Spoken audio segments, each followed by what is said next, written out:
Good evening, everyone. Thank you for coming, and thank you for the students and community members who came in person today. Very much appreciated to see your faces. It's rare. It's a rare opportunity, so thank you. We're very thankful for that. And thank you for the community members and the students who came online as well. Many of them are coming today, so thank you to all. So today, we are very happy to have as our guest speaker, Hannah Wittman, will be talking about agroecology. But first, as usual, just a few words about, a few words of introductions about our community partners and our team. So the Food Literacy for All is co-led by myself, Professor Bénédicte Boisseron, Professor and Chair of Afro-American and African Studies, and Shiloh Maples, Community Organizer, Seed Keeper, and Storyteller. Our community partners who are sponsoring this event and this class from the Oakland Avenue Urban Farm, the Detroit Food Policy Council, and the Detroit Black Community Food Sovereignty Network. Also, here are more team members that make this course possible. Sami, our Food Literacy for All course coordinator, Taylor, our GSI, Sai, our Sustainable Food Systems Initiative coordinator, Dr. Leslie Hoy, who is here with us today, CFSI Advisory Committee, yes, I said it right, Chris Taylor, who is our College of Literature and Science and the Arts Technology, and Tiffany Harris is also here with us today for Food Literacy for All grader. Food Literacy for All is presented by, with the generous support from the Center for the Education of Women, Francis and Sydney Lewis Visiting Leaders Fund, the School for the Environment and Sustainability, SEAS, and the Program in the Environment, also known as PITE, and several outlets for engagement, X, Instagram. The poll questions are on iClicker for students and on the Zoom poll for community members, and all classes are filmed and available on the SFSI website. And now I'm very happy to introduce the movie for the little video for today by Lisi O, MS candidate in Sustainability and Development at SEAS. This week's reading, Agroecology as a Philosophy of Life, hit close to home, literally. The article is set in the state of Santa Catarina, southern Brazil, a region I know well. I grew up just across the border in the state of Rio Grande do Sul. The article brought me back to my grandparents' farm, where I spent a good portion of my childhood helping them with their animals and crops. I then asked my mom to pull out some old photo albums, and for a moment I was transported back in time to the farm, the place where my love for nature took root and my interest in sustainable food production began. Agroecology is more than just a way of farming. It's a philosophy of life that values well-being, respect for nature, and community. Farmers practicing agroecology report not only physical health benefits, but also mental well-being, autonomy, and a deep sense of connection to the land. They see their work as meaningful and impactful, feeding local communities while protecting ecosystems. But agroecology goes even deeper. It fosters a sense of spiritual well-being, an appreciation for nature, a recognition of our interconnectedness, and a commitment to stewardship rather than exploitation. As one farmer put it, agroecology is not just about producing food, it's a way of living, a partnership with nature. This reading reminded me of my roots and how traditional knowledge holds the key to a more just and sustainable future. Thank you. What a beautiful video. Beautiful. Is Lisi in the room today? Oh, congratulations. Beautiful video. Thank you, Lisi. Thank you. Thank you very much.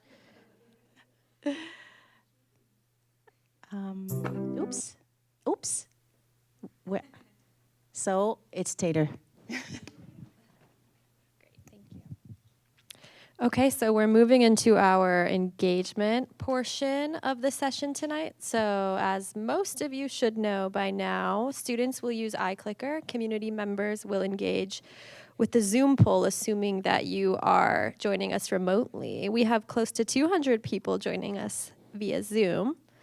Let's get into it. All right. This week's reading, Agroecology as a Philosophy. This happens every week, so bear with us. Okay, so we're doing a bit of a lightning round just to gauge where everybody's at with their knowledge of agroecology, of farming in general. Starting here with poll question number 1. Have you grown food before? We already have 77% of community members saying yes, they have grown food before. And only now we're at 21% saying no. Same with students. It's very impressive. We'll give everybody about 15 to 20 more seconds here. Seeing similar numbers between community members and students. Between 70 to 78% of folks have grown food before. 22% of community members have not, 27% of community members have not. So that's pretty impressive to me. All right, moving on to question number 2. Have you grown food for a living? Where are the farmers at? Okay, 89% of students so far saying no. 10% have. Similar numbers on the community side. However, we're looking at about 20% of folks who have grown food for a living. 80% who have not. All right, question number 3. Have you visited a farm? Okay, 93% of our students are saying yes, they have. Only 6% are saying no. 97% of community members have visited a farm, right? Give it about 5 more seconds here for our students. All right, yep, 97% of our community members have visited a farm, only 3% have not.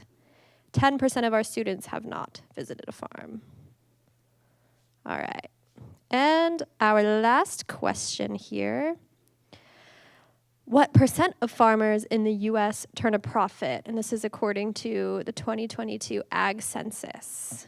Are we looking at A, 15%, B, 43%, C, 57%, D, 72%, or is it E, 91% of farmers? All right. I'm not going to tell you what the correct answer is yet, but most people are getting it correct. We'll give this about 5 more seconds. Okay, the correct answer is B, 43%. And 45% of community members said B, 43%. That's the majority. Same with students. So nice job, everybody. We are going to pass this on to Dr. Jennifer Blesch, who will introduce Dr. Hannah Wittman. Should I advance one slide here? Okay, awesome. It's fun to be back here. I'm a faculty member in SEAS, and I was the faculty instructor way back in 2017 when we launched this course. So it's really fun to be here and to have this in-person component. And I'm delighted to introduce my friend and colleague, Dr. Hannah Wittman, tonight. I won't read all of the words up here. I'll ad-lib a little bit. She is a professor in the Faculty of Land and Food Systems at the University of British Columbia, Canada.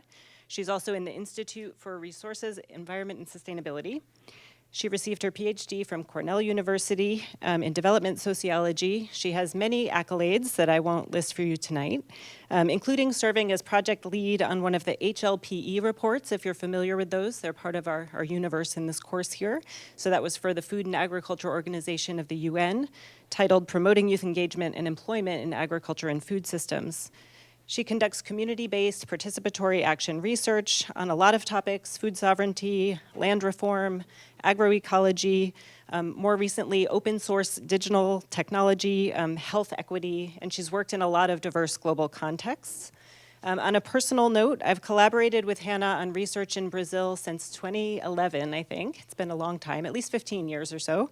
And as we drove all over Brazil together, she proved to be an amazing navigator and provider of snacks. She really kept us trucking. And more seriously, I deeply admire her remarkable ability to build trust and to work closely with communities, paying careful attention to doing meaningful work with and for the groups that she works with. So please join me in welcoming her to share her work on caring for human and planetary health through agroecological transitions. I have to say, she's an incredible driver. We never once got in a wreck.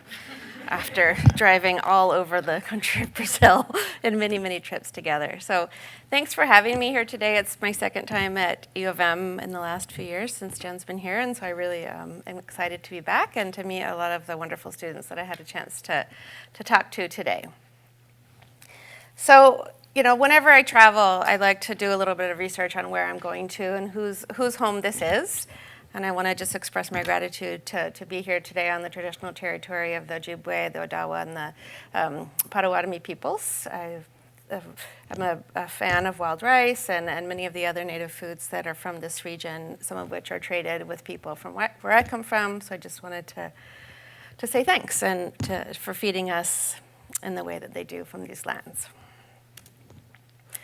So one of the fundamental questions that I have in my work is, why do people pursue farming for a living? So food is a human right. We have to eat to survive, yet the number of farmers in the world is shrinking. So they certainly have shrunk in the United States. Less than 2% of people are farmers. Certainly have shrunk in Canada, where I live now. I'm from the States. Less than 2% of people are farmers. And yet we depend on farmers for our climate, our planet, and our sustenance. So I'm really exploring a lot in my work about what does it mean to grow food, what does it mean to grow food, in which ways, for whom, and what are the structural and institutional dynamics that enable or constrain our ability to have a healthy, sustainable planet. So, you know, I stuck in that question about profitability. There's a lot of, I think, misconceptions around farming. Some kinds of farming are profitable. So the livestock sector in the United States, which is highly subsidized through subsidies to corn and soy, that subsidy and that profit passes through to large-scale confined animal feeding operations that benefit from those crop subsidies. Specialty crops are everything like the things that my family grows, which I'll show you in a minute, like lentils and chickpeas and oils. So those are also large commodity crops, but they don't receive any subsidies. So you think about how it is that in this country and in many countries, Canada included, why people make a living or not isn't often about their knowledge or their desire to farm sustainably. It's about the structure that they find themselves in politically, economically. So I grew up in northern Idaho on a fourth-generation family farm. This is my youngest sister, who's just taken over leadership of the farm, and her fifth-generation son, which she, you know, is feeding while she's harvesting wheat. That's me in the top left. So I was the oldest of my generation. My dad was the oldest of his generation. He had 50 first cousins. 25 of them grew up on the farm. And so we have a long history of kind of cooperative family farming, and they have survived as family farmers because they work in community. That said, the farm that I grew up on was located on the Nez Perce Reservation. So my family, like many white settler families, came onto the land about 100 years ago as the Nez Perce were losing their treaty lands through various kinds of nefarious and racist acts. So the Nez Perce signed their first treaty in 1855, which is this whole green area. 1868, the treaty was reduced by 90% because of the finding of gold and timber interest in the area. So I grew up in this little tiny corner of the yellow area.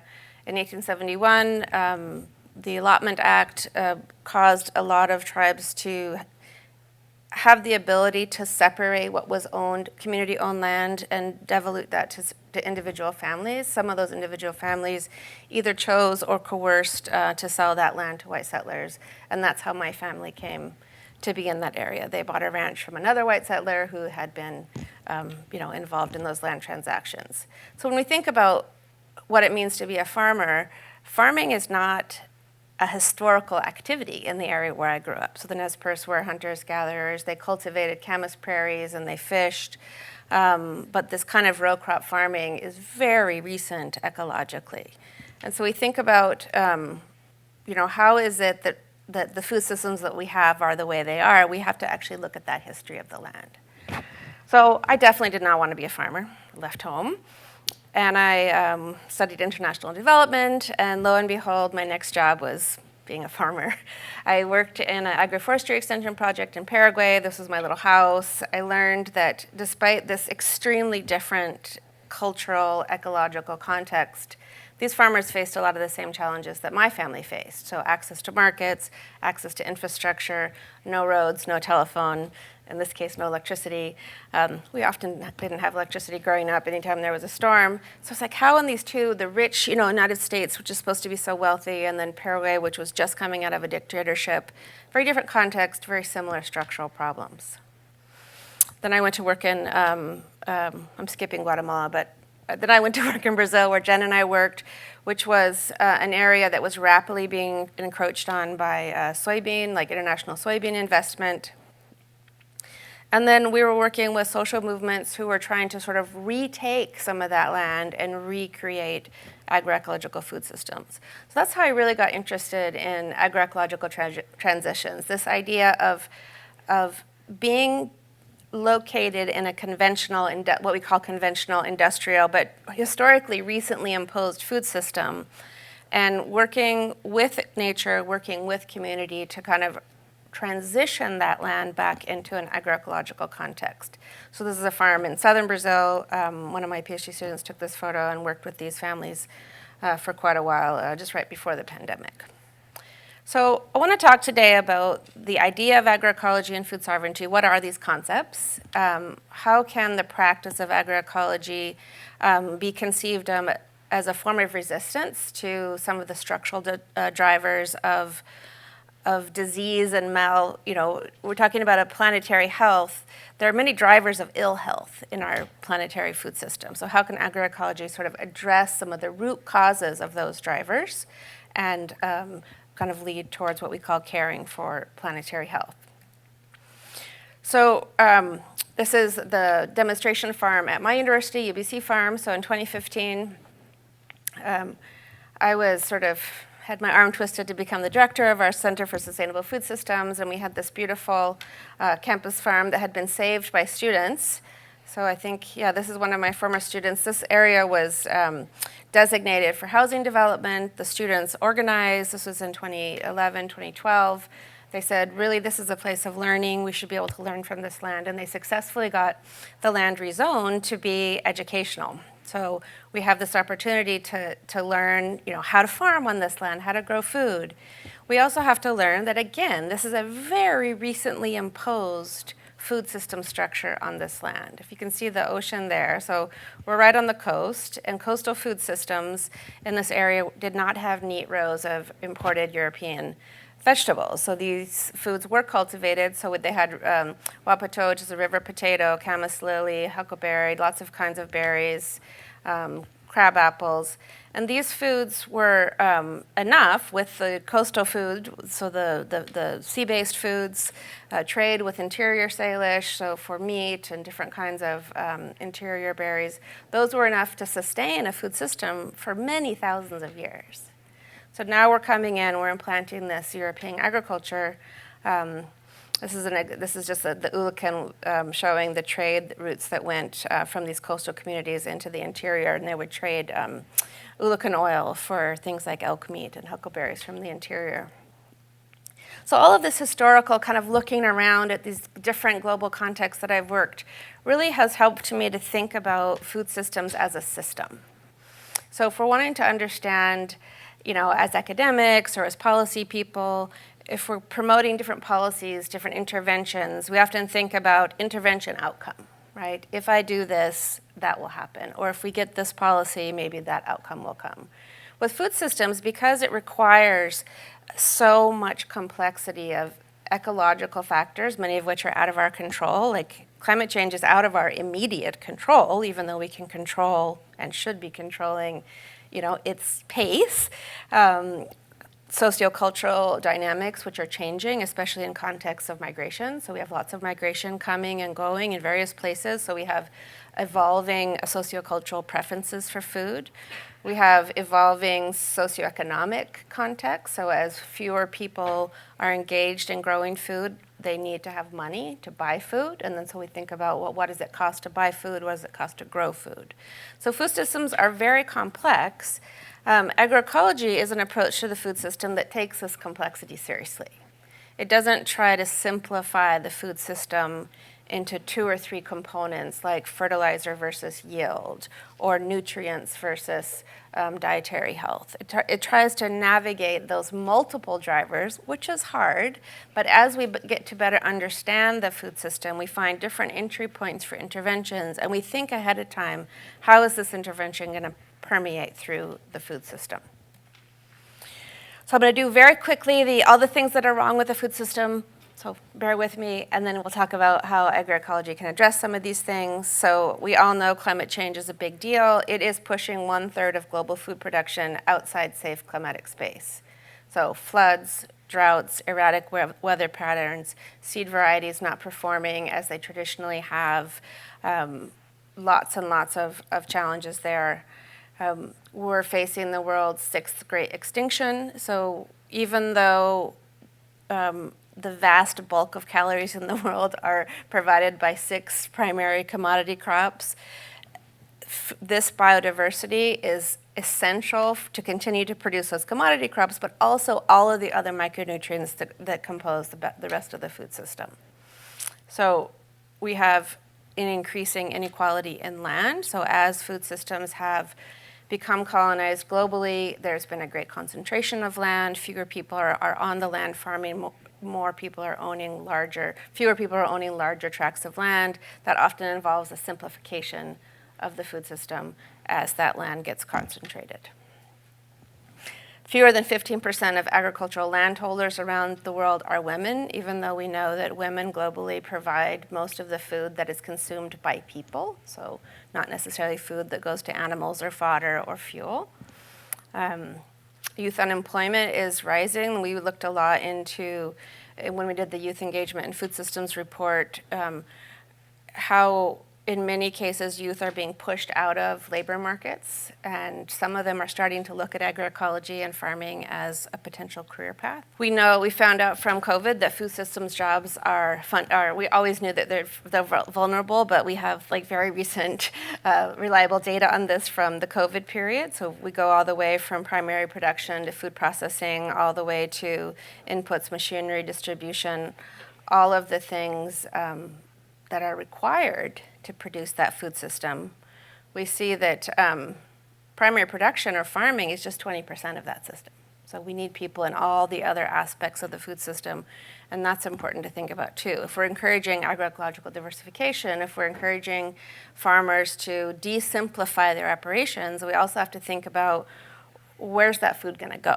Is there a market for it? Is there a place to process it? Do people know how to cook it? Do consumers want to eat it? So that's all of the food literacy pieces too that go along with agroecosystem diversification, which is a fundamental pillar of agroecology.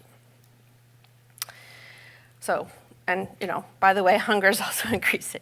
So yeah, lots of trouble, right? And so we think about that food system problem, and we think about this planetary health perspective. So this is the donut economics, Kate Raworth approach to thinking about planetary health. A lot of work has been done for a lot of years showing what the ecological thresholds are.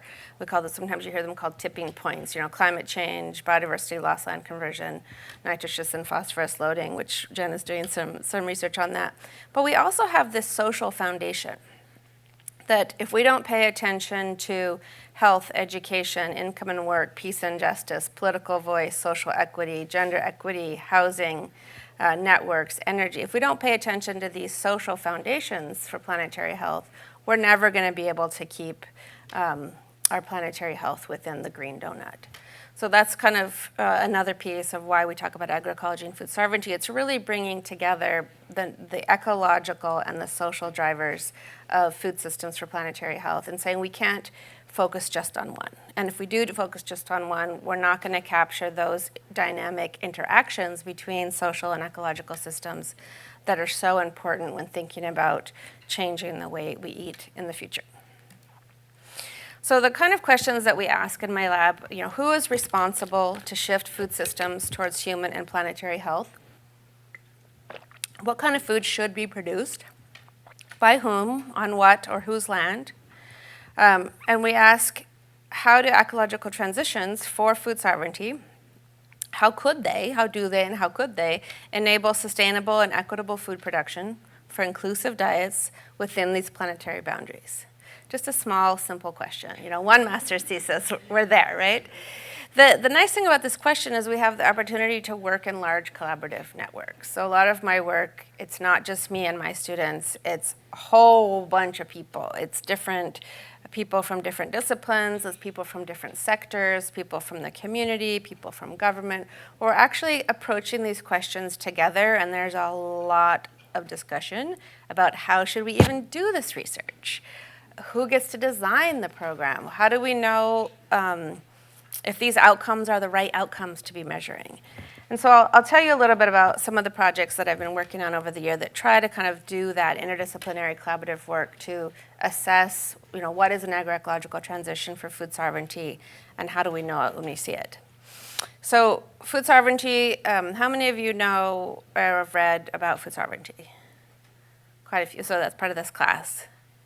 Good, a little bit. Okay, so food sovereignty is kind of a framework that emerged in the 1990s. It came as a response to kind of the limitations of the food security framework. Food security was about, is there enough food in the world? Do people have enough money to access it? Is it healthy? And food sovereignty says, yeah, that's all really important, but where does that food come from? What are the labor and rights conditions of the people that provide that food? And then what is the governance arrangements on that food? Who gets to decide at a regional level, at a community level, at even the national level, if we think about global trade regimes, who's making the decisions on what the food system looks like in any given context? So a planetary health diet from a food sovereignty perspective would not only be culturally appropriate, so inclusive of dietary diversity and cultural preferences, it would be ecologically sustainable, so it would not be extractive of either people or nature. It would be empowered, so it would be governed by dynamic and democratic engagement in the food system. And it would be equitable, so it would be inclusive of the needs of both farmers and consumers for food security and livelihoods. There's been a lot of discussion, and I've been involved in these debates for many years. Organic food is too expensive. I'm a low-income person. I can't afford to shop at Whole Foods. I'm not a low-income person. I can't afford to shop at Whole Foods in Vancouver. So how do we make healthy food affordable for people, and how do we make sure that people and nature aren't being exploited in the production of that healthy food? So agroecology is a response. So agroecology is a way of producing food. The word has been around for quite a long time. It is used differently by people in different places and spaces, but the way we think about it is kind of the long definitions that come out of different academics like Steve Gleesman. I'm not going to read this, but we really talk about it as a science. So we're really looking at the ecological dynamics of food production. We look at it as a practice. So what are the practices that food providers are using to bring that food to someone's table? And then what is the social movement aspect of community mobilization for growing food and providing food? So we're not always growing it. Sometimes we're harvesting it. Sometimes we're fishing it. How does that all happen? And how do we make sure that we consider all of those aspects when we're talking about the word agroecology? So the Food and Agriculture of the United Nations has done a lot of work on kind of defining. They did a lot of global consultations kind of since the mid-2015s, talking to social movements all over the world. They had grassroots consultation sessions to sort of say, like, what does agroecology mean for you in all these different places? And they came up with these 10 elements of agroecology, which they kind of summarize as holistic and people-centered approaches that that have a long-term vision, right? So it's systems that have diversity, they have responsible governance, they recycle nutrients, they're efficient, they represent and respect human and social values, they co-create and share knowledge. So this has been a big thing about, is agroecology just about traditional practices? It often includes and respects and acknowledges traditional practices. it also enables farmers to try new things and to share those results with each other. It enables participatory research to understand, well, a traditional practice isn't working like it used to because of climate change or because of other reasons. So how does that knowledge become shared, and how does that knowledge not become privatized in a patent? We were talking about this at lunch, in a public university. Agroecology promotes resilience, so the idea of not just bouncing back to a bad situation, which is one of the resilience. Sometimes it's like, you want me to be resilient to my current situation, or do you want me to have a transformative and improved outcome? But when we talk about resilience in agroecology, we often talk about adaptation and mitigation of climate change, so being able to keep going in a food system despite the many challenges that are coming. And then we talk about, what kind of different economic system. I would say the Food and Agriculture Organization of the United Nations is pretty cautious when it talks about the different economic system that would be required for agroecology and food sovereignty to thrive, but they do nod at this idea of circular and solidarity economies meaning food systems should reinvest in place rather than extracting value and sending it out of place. So agroecological transitions, in our work, we define that as diversifying agricultural systems, often from a more simplified or monoculture cash crop orientation. That does not mean people cannot sell food. Absolutely, most agroecological farms sell food, but maybe they're having a more diverse range of things they sell. They might diversify their markets. They might diversify their landscape, which should enable more resilience in the face of different kinds of climate change, and that this agroecological transition should address food insecurity, because hopefully food production will be more stable. Generally, diversified systems are more resilient to climate change. Diversified food systems, by definition, have more biodiversity. A lot of agroecology advocates talk about job quality, that because of the ways in which landscape and work are changing in agroecological production systems, theoretically there may be improved occupational and mental health. You read about that a little bit in the James and Dana James paper. There was a PhD student of mine that worked in Brazil with me.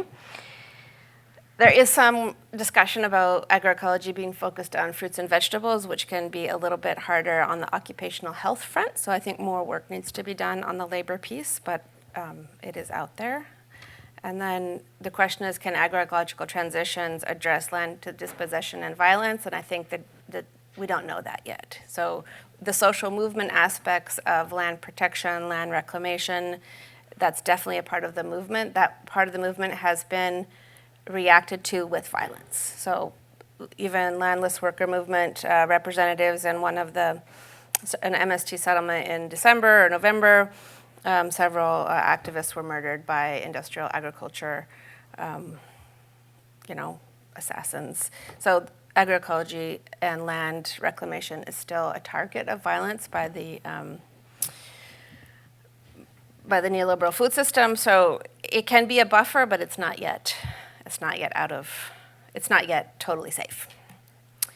So I'll talk a little bit about what we have observed in some of our projects. How are communities and states putting food sovereignty principles into practice through participatory agroecological transitions? So we talked about agroecology and food sovereignty taking this kind of socio-ecological systems approach and operating beyond the farm scale. So when we talk about food sovereignty, we were also talking about this at lunch, it's not just what any one person is doing or what any one family is doing. It's about looking at the ways in which communities have autonomy over the design of their food systems and how they can have autonomy on addressing structural challenges and opportunities to move their food systems towards planetary health. So a couple of organizations that we work with in Mexico, and these are translated from interviews that we did with them. So Agroecology for Centro Campesino, which is in Tlaxcala, near about an hour from Mexico City, a dignified, just, and autonomous approach to social, cultural, and economic development. So way beyond just using cover crops or planting a few different things. And so another partner organization that they work with, Tichijoka, is they say agroecology is respect for ancestral knowledge, shared responsibility between the city and the countryside, and reconstruction of the social fabric. So coming back to that idea that we have to look at the social and ecological pieces of the food system, that's really a fundamental piece of agroecology, and it's one that farmers in the agroecological movement are really saying, hey, you people in the city that are eating this food, you need to be part of this movement. So the agroecological movement is not just for farmers. It's not just for people living in the countryside. So the 93% of people that have been to a farm that are in this class, this is the responsibility, right, that we have as eaters. I don't currently live on a farm, but I have a responsibility to be part of the movement to ensure that those farmers are safe, right? So these are quite a few of the sustainable development goals. So a lot of people have tried to sort of link the agroecological movement, the organic movement, the food sovereignty movement to the sustainable development goals. And as you can see, they touch a lot of points. So agroecological and organic agriculture can increase the positive impact of farming on the planet through carbon sequestration, biodiversity. Agroecology has superior water holding capacity. Theoretically, we can increase income. Agroecology can also reduce negative impacts of the industrial food system. So we're going to reduce the production of agrochemicals. We're going to reduce the impacts of chemicals on land and water. Again, it's not just about the reduction of chemicals, but agroecology, because it does better job at nutrient cycling and using organic amendments, and not just bio substitutes, but actually cover crops and compost and manure, and actually allowing the soil to hold and regenerate its own nutrients, it can reduce a lot of the contamination that is so dangerous to not only our health, but also the planet's health. So this is going back to the question of, well, who are going to be these farmers of the future? So we did quite a bit of research during COVID. This was a nice thing to work on at 5 a.m, once a week with my collaborators. Being on the West Coast, the time zone is not working out great for us. Actually, for quite a while, we've been at 4 a.m. for me. So we'd have these 3-hour Zoom meetings debating all of the ways in which what was the structural conditions that would enable youth to participate equitably in agriculture and food systems. And so we developed a set of principles that we have to have the foundations of rights, equity, and agency, right? So people have to have choices. They have to be recognized for their contribution. So youth often do not feel recognized in food systems. We've interviewed a lot of youth in my projects, and in the kind of literature and policy review that we did for this project, we found that a lot of farmers aren't necessarily interested in changing their practices, and when their children, I could be an example of this, arguing with my father about Roundup, when we don't want to change the system, youth often go and find a different job. So looking at ways to bring youth back into food systems, not necessarily either with their family or with other groups, recognizing the knowledge, the innovation, the resources that youth can bring to the system. And then sort of recognizing these dynamic structures and processes that if we don't name them and sort of recognize them, can often become bottlenecks or points of contention in transformational change for food systems. So recognizing the diverse aspirations of youth, how do youth want to live? There was a lot of discussion in Brazil about youth leaving the countryside because there's no roads, there's no internet, there's no dance, there's no all the things. And so now there's been a lot of work done to bring internet to schools, to develop relationships with urban consumer groups, and you're seeing a lot of youth coming back to the farm because there's this opportunity to have socialization that wasn't previously available because of a structural problem of lack of investment in the countryside. So intersectionality, context, specificity. Not every youth wants the same thing. Not every farmer wants to do the same thing. That's cool. lot of interest in adaptive technology and understanding how can technology be a tool and not something that is a tool of surveillance capitalism. So we were talking earlier about surveillance capitalism, and a lot of agricultural technology has been designed by large-scale corporations to extract value from farmers. But there's a lot of technology that's emerging from farmers themselves. So how can that sort of technology be socialized and made available to support these transitions for youth and others to engage in farming systems that achieve what we call the economies of well-being, so dignified livelihoods, healthy environments, and eventually food sovereignty. So a specific project that I'll talk about now is agroecological networks in Latin America, which connect growers and consumers through participatory certification, food literacy, and solidarity action. So this is the article that you read about the organization that organized a lot of the farmers that Dana interviewed. So they're one of 10 organizations that we work with on agroecological participatory certification processes. And through this kind of long-term research project, we've been working with them since 2018. We've learned a lot about how farmers and consumer groups in these very distinct places in Latin America have exercised both their rights and responsibilities to achieve food sovereignty through agroecological transitions.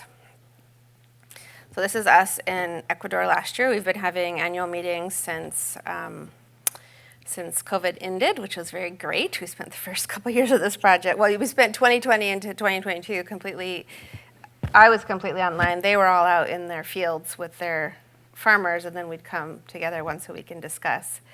It involves these 10 organizations. This is us during COVID. This is the students of mine that co-developed a digital app called Light Farm, which we trained the farmer representatives to be able to track the indicators of agroecology that they chose.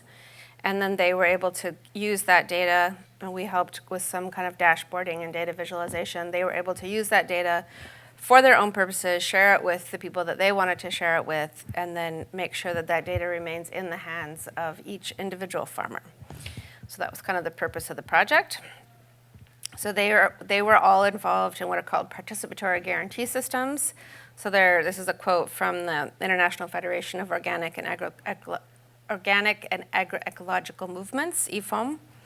They're locally focused quality assurance systems. So unlike organic certification, which generally requires paying a third-party certifier to come to your farm and evaluate your production system, participatory guarantee systems are generally regulated, publicly regulated, and they allow a civil society organization to form. They're generally formed by farmers' organizations. Many of them do involve consumer representatives. They create a set of criteria that mimic a lot of organic standards, but often have additional social and cultural criteria. And so they certify producers based on this active participation of the stakeholders. They're built on a foundation of trust, social networks, and knowledge exchange. So this globally is a growing phenomenon. People are actually interested in getting back to the roots of organic, which was based on community engagement and solidarity, and less on the check off that I'm not using chemicals being enough to be certified organic. So these were 10 existing organizations. They were already pursuing participatory guarantee systems. They asked our research network for support and mentorship in kind of what we started calling digital agroecology, so documentation of their own practices for their own purposes, but then also sharing what we learned across this network. So as part of this project, one of my master's students, Rebecca Wolf, who was the second author of the paper you read, so she was one of the master's students that got caught up in COVID. She couldn't do her field work in Ecuador, so she did this meta-analysis narrative review. And then Dana James, my PhD student who had just finished her field work right before COVID started, we decided to merge through lots of discussion with the social movements. We decided to kind of use this analytical framework of well-being to look at some of the results from the Brazil interviews that were taken right before COVID. So I did a whole bunch of training sessions. Well, we actually did some in 2018, 2019, and January 2020 in person. And then we also did bi-weekly meetings from 2020 and 2021 where we debated, what is an indicator?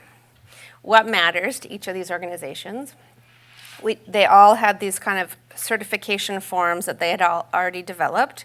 So we did an analysis of what's common across these forms and what's distinct. And so the groups debated amongst themselves. They're like, oh, you're looking at gender relations. We want to do that too. So there was actually a really lively debate amongst organizations nobody ever said, oh, we shouldn't measure that.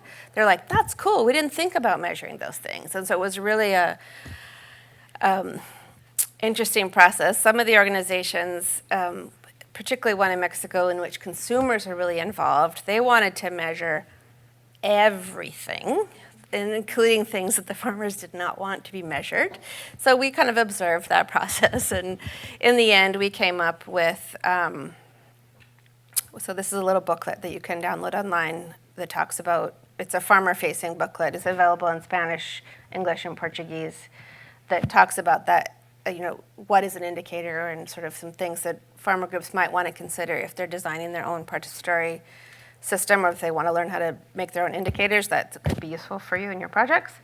But anyway, we ended up collectively deciding everybody's going to look at gender relations, production-consumption relations, which is basically like where does the food go after you grow it. We looked at intergenerational relations, access to technology, what were the perceived challenges. We looked at farm size, production diversity, marketing channels. We looked at agrobiodiversity, the percent of farms that were in natural or protected areas, and then we looked at agroecological practices. So all of the 10 groups, we did an annual survey, and in addition to the data that the farmers were entering independently into the app, we analyzed these indicators, and then each group had some things that they were measuring on their own, and so we kind of supported them for their own context-specific questions as well. So this is an example of what some of these farms look like. So they're very complex, and so our tool kind of helps them map and visualize their farm.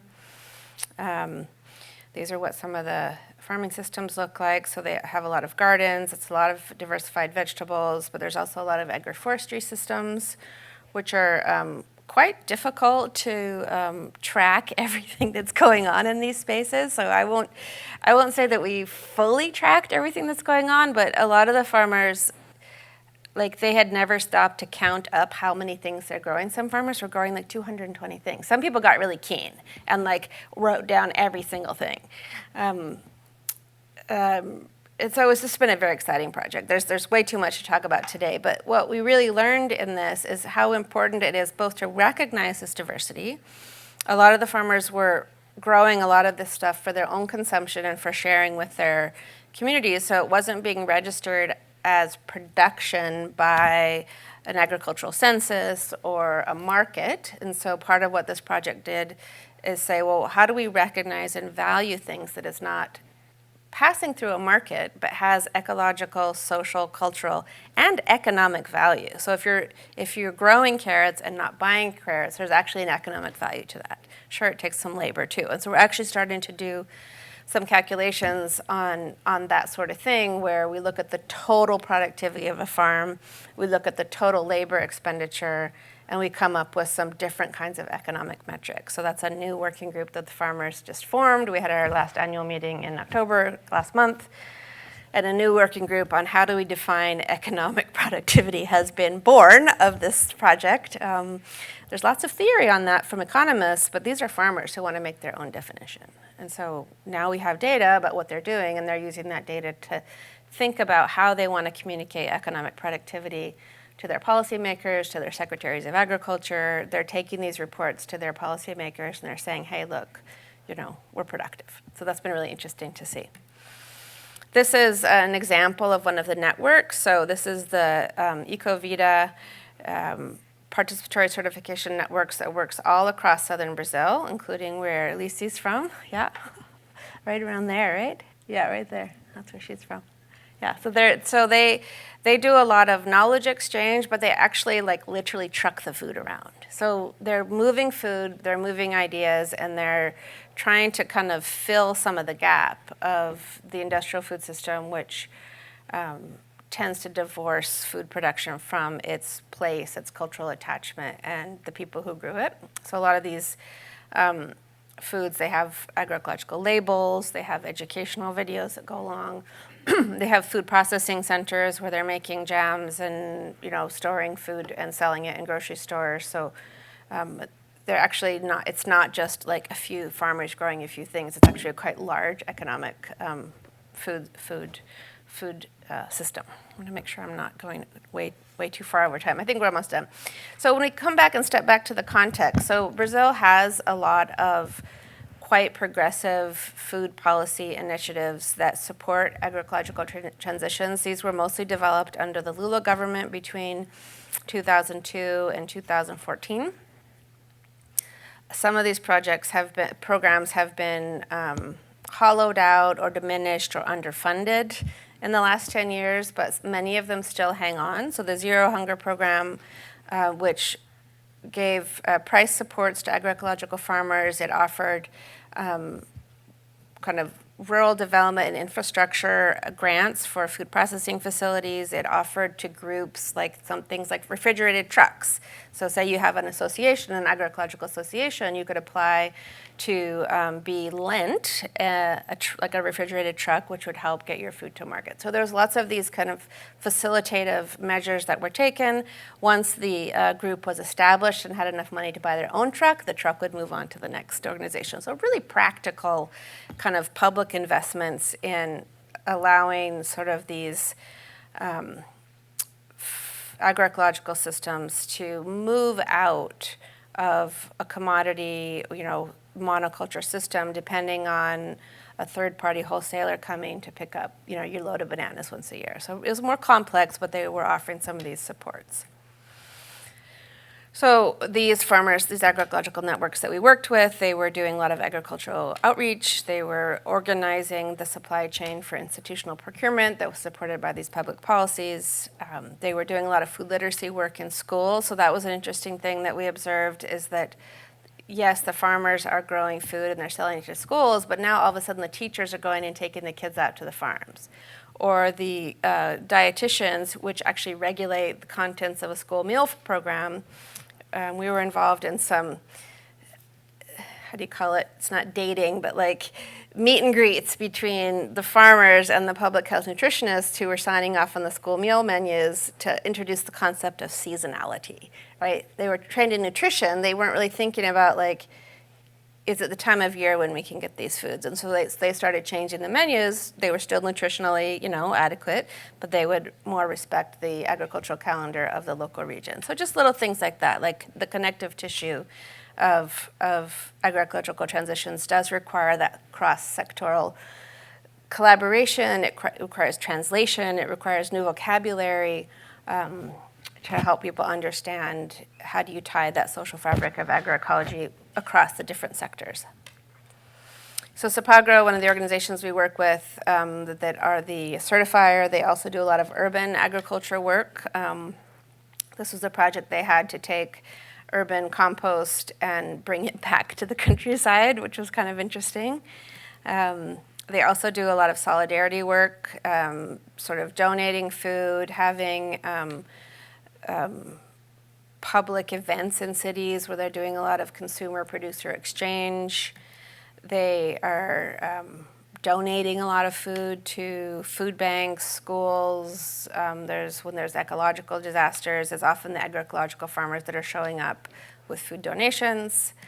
During the climate, there's been a lot of flooding in southern Brazil, and so there's been a lot of solidarity actions, but it's also bringing to light some of the causes of climate change, how it affects different kinds of farms differently, and then there's actually been some evidence that the agroecological farms are more resilient to these floods and extreme climate events. So they're actually saying, the neighbors are saying, hey, I lost my entire crop. You actually have only lost a third of your crop. Your farm is more diverse. They're starting to make those correlations in the farmer-to-farmer networks. And then finally, these organizations as social movements aren't just talking about agronomy. They're talking about how do we move into political change that actually supports both people and planet. This was, trying to get rid of the previous president, which, luckily he was voted out. But yeah, they're saying these things are not separate. So agriculture, politics, culture, nutrition are not separate. They're part of the same system. And if we don't address them in a concerted and cohesive way, any one of them is not going to work. So in conclusion, that was a lot of information, but what we have found is that these agroecological networks that are moving for food system transitions, they're trying to create collective identities between different kinds of farmers, different kinds of consumers. This is not trying to change people's ways of being. It's not trying to change culture. It's like saying, what do we have in common?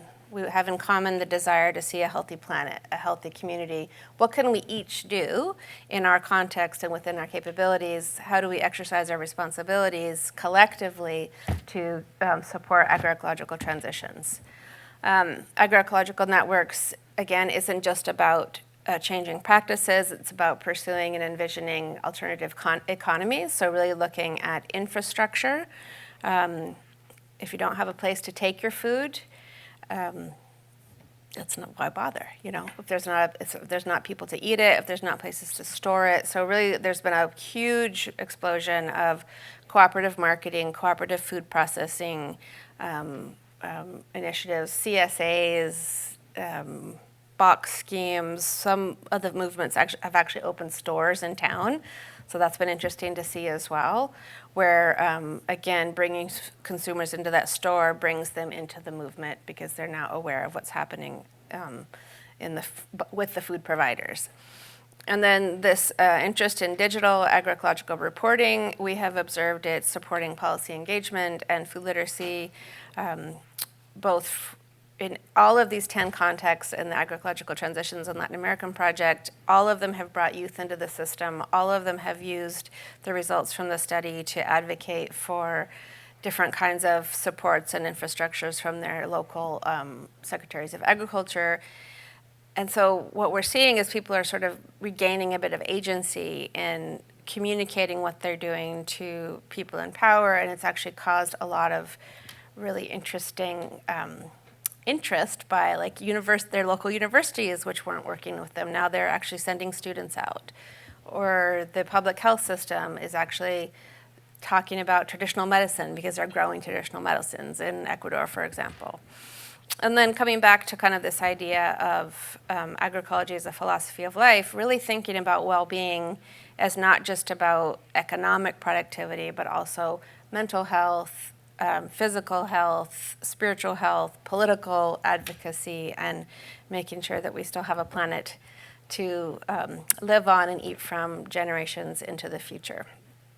So that's kind of what I hope to see and what I'm excited to see in these movements that we're working with, and I find them very inspiring. They have a lot of challenges and they're not giving up, so it's really a privilege to be able to work and learn from them. So I'm happy to have discussion, questions, but yeah, that's all I have for now.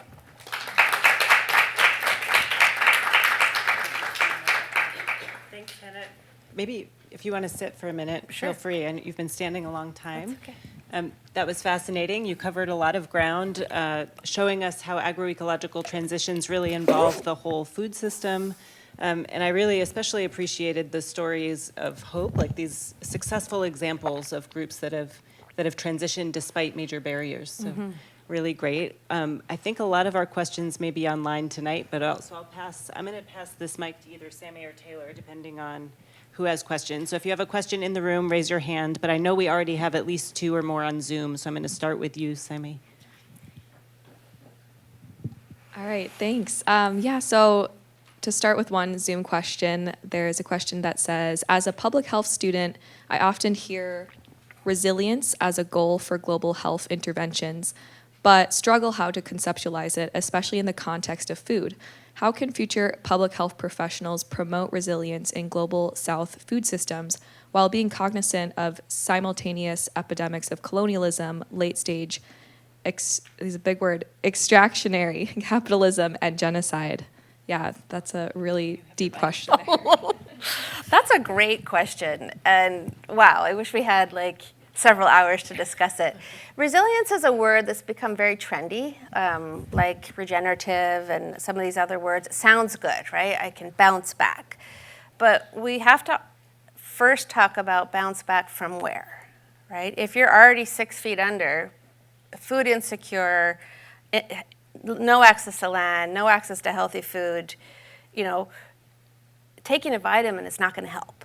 And so what we have to think about in public health is it's not just about the nutrients, it's not just about treating symptoms of disease, it's about looking at root causes.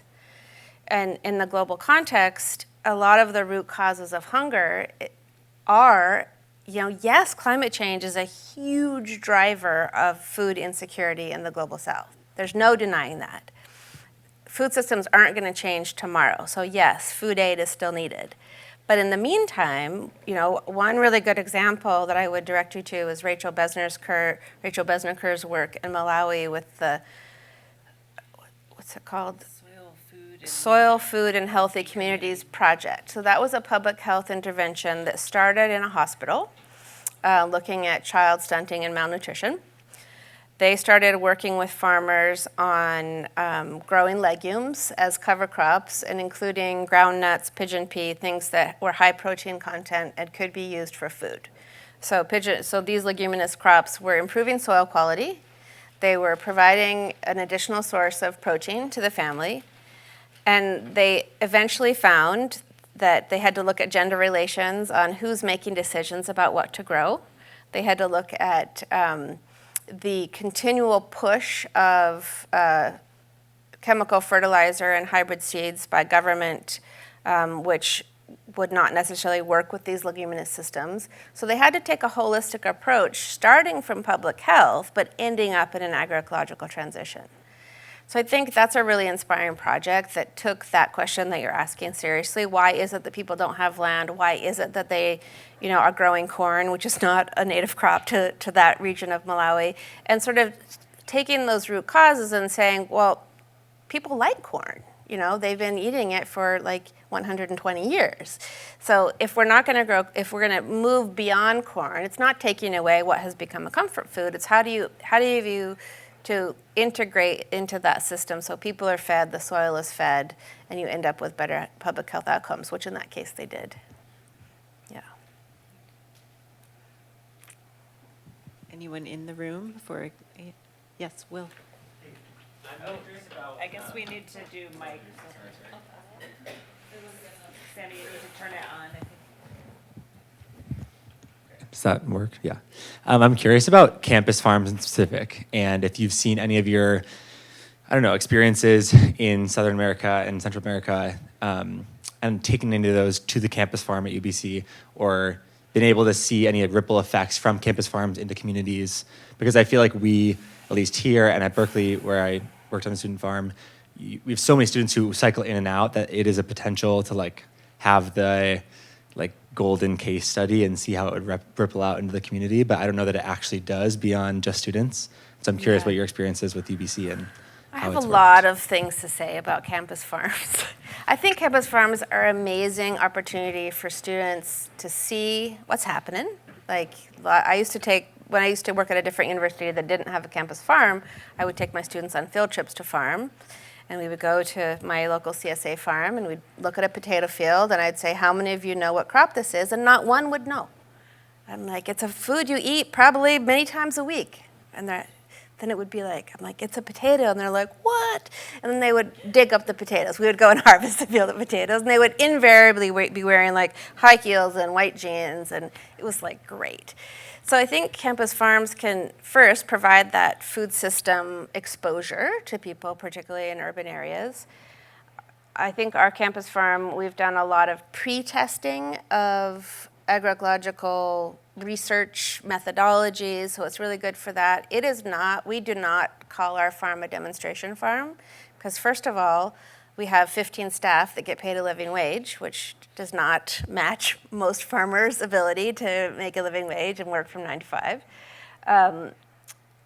we're very careful not to say, like, for example, our campus farm at UBC, the soils are we're on the high bluff, like, of the coast. This is not a farming land. Most of our farms in the region are on River Delta, and so their soils are very different. So we're very careful to not say that the UBC farm is a demonstration farm. We say it's a living laboratory. So it's a place where we can test different things, where we do actually have several community programs that use and kind of steward parts of the space. We have a group that's called the Maya in Exile Garden. So it's a group of people mainly from Guatemala, but also other people that identify as Maya have been there for over 20 years, cultivating their kind of Three Sisters food system. They brought seeds from Guatemala. They've kind of selected them over the years to be able to grow in Vancouver. They have their own stall at the farmers market. They do their ceremonies there. They have maintained that connection to the land even in exile. We have another garden that's called the Tuish Urban Aboriginal Kitchen Garden was its original name, where Public Health, the Vancouver Native Health Society, ran a program bringing people to just be in the land. So cultural wellness and healing, a lot of cooking. People from Musqueam would bring salmon to eat. And so the space is a space for connection. So I think that is really the heart of what a campus farm can do. We have been talking about trying to have long-term agroecological research done at the farm. We have not been successful at establishing a long-term plan because of the inability of faculty to agree on what is the design of the plan, but that could happen on top of a rotational system, and so we still have some hopes for that. But I think as a public institution, we have the responsibility to use that land for education and not just to grow food. So we do have some students who are like, the farm is to grow food. I was like, well, this farm is for education. If you want to just grow food because you want to, I hear students say, well, I just want to get my hands dirty. I'm like, well, go do that somewhere else. You know, there's like, if you're not doing it for community, for learning, for sharing, then you've just come back to this neoliberal, like, back to the land because I'm escaping from society kind of way. So I think we have to be really careful about what the campus farm is for and how do we maintain that connection to the public good to really make it justify, you know, not building residential towers on it. So yeah. Do a Zoom question? So the next Zoom question is from Ruta.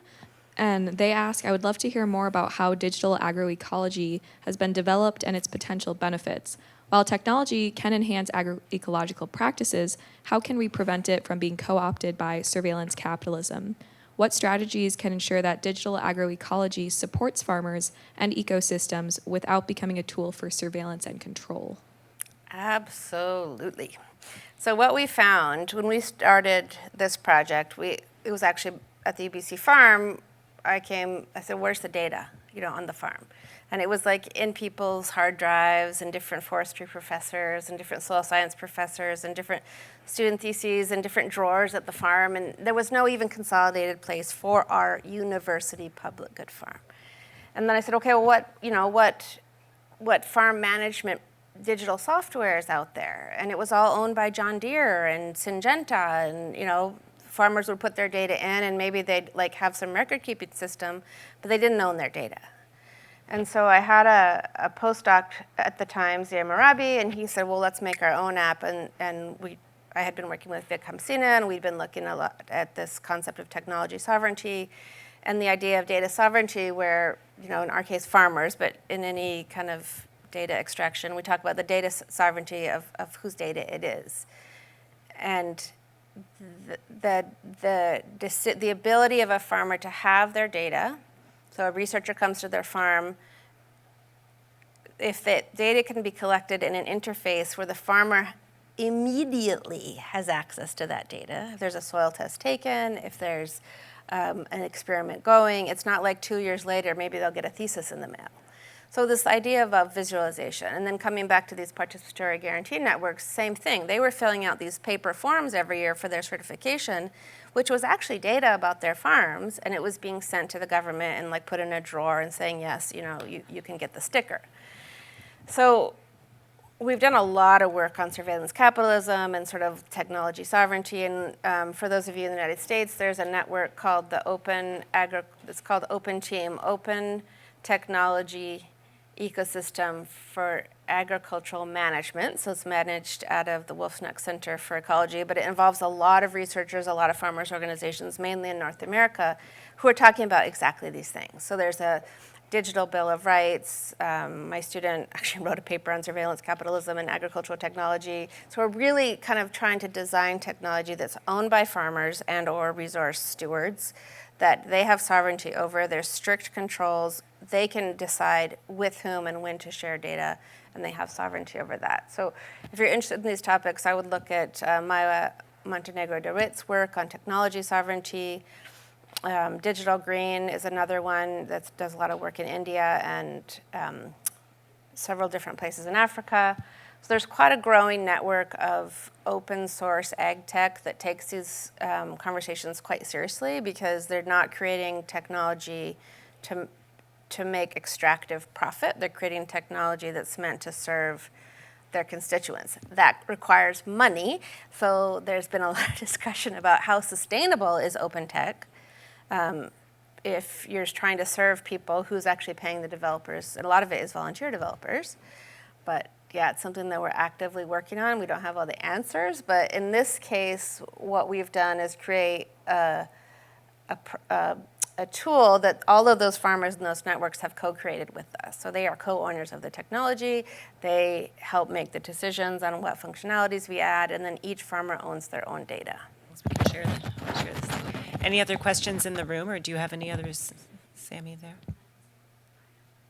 Oh, okay. We'll go Leslie. Oh, okay. All right, there are some really great questions in the Zoom. I wish we had time for all of them, but another one to highlight with the sake of time is from Ben, and they ask, could you talk more about the divide between youth/adult and urban/rural in agriculture systems? I suspect it goes deeper than disagreements that limit and dissuade participation. What other factors are there? Maybe if there's a key one that you could highlight. Yeah, I think the intergenerational issue is very interesting, and it differs from place to place and from culture to culture and from region to region.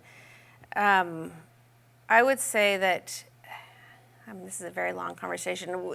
We spent a lot of time talking about this in the HLPE network on the youth engagement. So you have youth that are pushed out of the countryside, right? They literally are bussed out of the countryside because there's no school, right?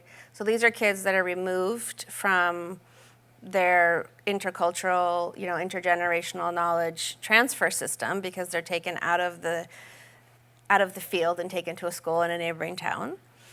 They're also told that they're not going to make any money farming because their parents aren't making any money, because their parents have been struggling with the lack of infrastructure and public support. And some of their parents have been kind of pulled into a green revolution mentality where you have to buy a lot of agricultural inputs, you have to sell your commodity crop on the global commodity market, and you're really struggling. And so there is this kind of intergenerational, it's not necessarily a conflict, but a different set of desires and a different set of path dependencies on what agriculture could look like generationally. I think for the urban-rural, it's very interesting. We have a lot of people who maybe have rural heritage, but maybe are 1 or 2 generations in the city. Many of those people might want to go back to the rural areas, but they can't access land. Like where we live in Vancouver, land is priced for speculation. Even if it's zoned for agriculture and can't be developed into a housing system, it's priced at the price of speculative housing development. So I think the financialization of farmland has created an artificial barrier between country and city. And so where we see that kind of breaking down is there's a lot of urban people involved in farmland preservation, farmland protection. There's an interesting dynamic where a lot of that farmland protection, farmland preservation impulse comes from people hoping to preserve open space for ecology, not all of which really works with agriculture. And so really there's been a lot of value sharing around how can agricultural activities actually foster biodiversity? How can they foster clean water? How can they foster food security in the case of a trade war between the United States and Canada? So we really, I think a lot of that urban-rural dynamic has been improved by the large number of like food literacy campaigns, the urban food policy councils that actually bring rural issues into the city, and then also help city people understand where they might need to take political action if they want to protect their local food supply. So I think, the urban rural and the youth elder, those are both dynamics that do cross that rural-urban divide. And so having more bridging pathways, I think that's something that the food sovereignty movement has done really well. If they've brought urban people into the conversation really early. It's not just about the rights of farmers, it's about the rights of people to design their food systems. And all people are eaters, so all people should be involved in that. We're nearing the end of our window here. I'm going to pass it to Shiloh in a second. I'm just curious if you have any last quick, what gives you hope? You've covered a lot of ground tonight. Sorry. That was a little bit of a downer. So yeah, what keeps you going? What are you excited about? I'm excited about it. I've been really excited by this participatory certification network because they are very creative. Because we have 10 organizations in 7 countries, watching the organizations learn from each other has been really exciting. So we have these annual meetings in person, but then we also, we have this WhatsApp thread that's like, I get 30 messages a day, from people from all over the world who are sharing what they're sharing, little videos, they're sharing booklets that they're making, they're inviting each other to their Zoominars. It's been really dynamic, and I think they give each other hope. So when they're struggling, they reach out to this global solidarity network. Sometimes they send money. People are really stepping up for each other, and they're using those experiences to feel like, A, they're not alone, and B, that they have people standing behind them when they go to their governments or when they go to their policymakers. They're like, look, we're part of a global network. We have digital agroecology. We have, GIS maps of our farms. And look, I can print it out. I don't need a researcher to do that for me. So I think it's that kind of capacity building that they don't need someone else now to maybe in 6 weeks bring them the GIS map. They can actually just print it out from their phone. And that's exciting for them. And it's exciting for us. Yeah. Thank you. Let's thank Hannah one more time. And Shiloh's going to wrap things up.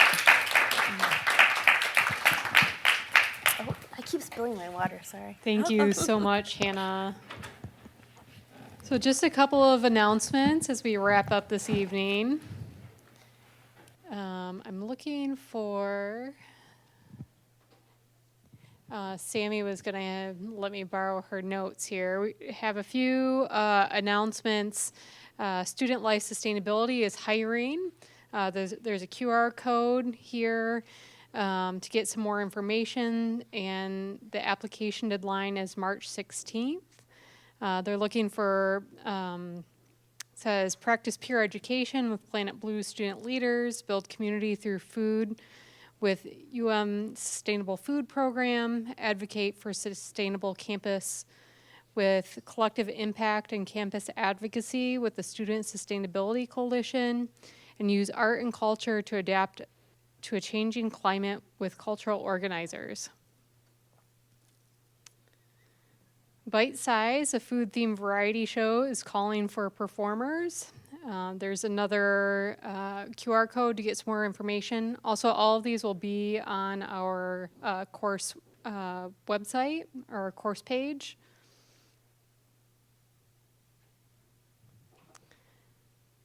The campus farm is still, as we've been mentioning the last few weeks, has several different opportunities for summer internships, paid internships, including campus farm ecological farming internship, indigenous foodways internship, internship with the refugee garden and youth education, campus farm native plants, and urban agriculture internship.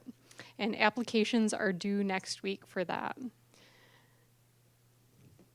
And then we're on break next week, but the following week on March 11th, we'll be welcoming Keith Lehman for a book talk with his book Heavy, an American Memoir. Keith Slayman is a Black Southern award-winning writer from Jackson, Mississippi, and he is a professor of English and creative writing at Rice University. And with that, we'll see you in a couple weeks.